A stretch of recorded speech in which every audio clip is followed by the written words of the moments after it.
Assalamualaikum warahmatullahi wabarakatuh. Kami dari kelompok 2 akan mempresentasikan makalah psikologi yang berjudul Teori Belajar Pavlov dan Skinner yang disusun oleh Azizah Hoirunisa, Ana Zahratun Nafiah, Bila Mustikasari, Herawati, dan Iis Rusmini. Langsung saja masuk ke pembahasan mengenai teori belajar Pavlov dan Skinner. Teori belajar merupakan gabungan dalam diri seseorang yang sedang belajar. Tidak dapat disajikan dengan jelas, tetapi dapat dilihat dari gejala-gejala perubahan perilaku. Yang pertama, Ivan P. Pavlov. Paradigma conditioning klasik merupakan karya besar Ivan Pavlov, ilmuwan Rusia yang mengembangkan teori perilaku melalui percobaan tentang anjing dan air liurnya. Proses ini yang ditemukan oleh Pavlov karena perangsang yang asli dan netral atau perangsang biasanya secara berulang-ulang dipasangkan dengan unsur penguat dan menyebabkan suatu reaksi. Perangsang netral disebut perangsang bersyarat atau terkondisionir, yang disingkat dengan teori belajar. Pengondisian klasik merujuk pada sejumlah produser pelatihan karena satu stimulus dan rangsangan muncul untuk menggantikan stimulus lainnya dalam mengembangkan suatu respon. Produser ini disebut klasik karena prioritas historisnya seperti dikembangkan Pavlov. Kata klasikal yang mengawali nama teori ini semata-mata dipakai untuk menghargai karya Pavlov yang dianggap paling dahulu dibandingkan conditioning dan untuk membedakannya dari teori conditioning lainnya. Nah, Pavlov mengimplikasikan istilah-istilah tersebut sebagai suatu penguat. Maksudnya di sini adalah setiap agen seperti makanan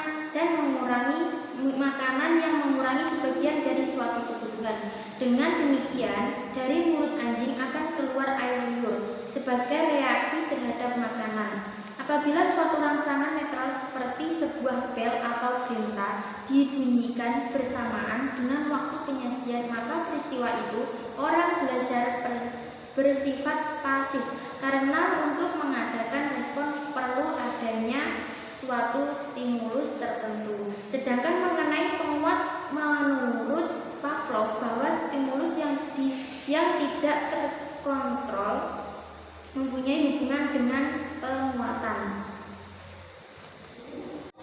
Stimulus itu yang menyebabkan adanya pengulangan tingkah laku dan berfungsi sebagai penguat, menyentuh tuas dan memperoleh makanan. Di sini tikus mempelajari hubungan antara tuas dan makanan. Hubungan ini akan terbentuk apabila makanan tetap merupakan bagi kegiatan yang dilakukan tikus.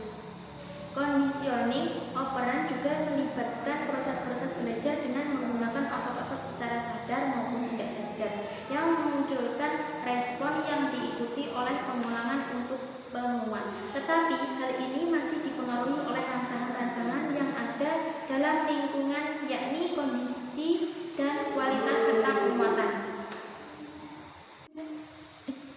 Pembahasan yang kedua adalah Skinner. Skinner adalah seorang psikolog dari Harvard yang telah mengembangkannya teori berjasa perilaku terhadap rangsangannya mempengaruhi Watson. Pandangannya tentang kepribadian disebut dengan behaviorisme, jawaban-jawaban yang akan diperlihatkan. Oleh sebab itu, penguatan pengulangan rangsang-rangsang diperlihatkan suatu jawaban tingkah laku dan diharapkan merupakan hal penting pada conditioning operan. Agar suatu jawaban atau tingkah laku yang baru dapat terus diperlihatkan, diperlukan menguatkan rangsangan sekunder atau melalui penguatan rangsangan yang terencana.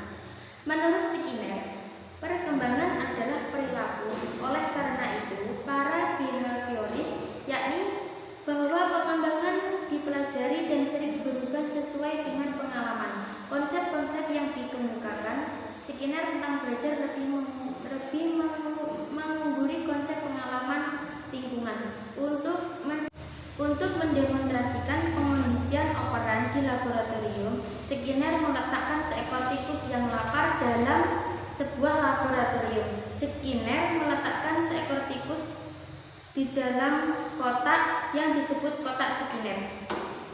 Di dalam kotak tersebut, tikus dibiarkan melakukan aktivitas belajar dan menjelajahi keadaan sekitar. Dalam aktivitas itu, tikus tanpa sengaja menyentuh suatu tuas dan menyebabkan keluarnya makanan. Tikus akan melakukan lagi aktivitas yang sama untuk memperoleh makanan, yakni dengan menekan tuas. Semakin lama, semakin sedikit aktivitas yang dilakukan oleh para tokoh sebelumnya. Prinsip-prinsip Skinner yang pertama yaitu hasil belajar harus segera diberitahukan pada siswa jika salah satu dibetulkan, jika benar diberi penguat.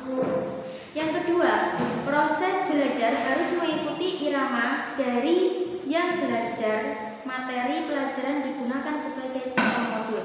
Yang ketiga, tingkah laku yang diinginkan, pendidikan diberi hadiah dan sebaiknya hadiah diberikan dengan digunakannya. Sekian dari kelompok kami. Apabila ada kesalahan, kami mohon maaf.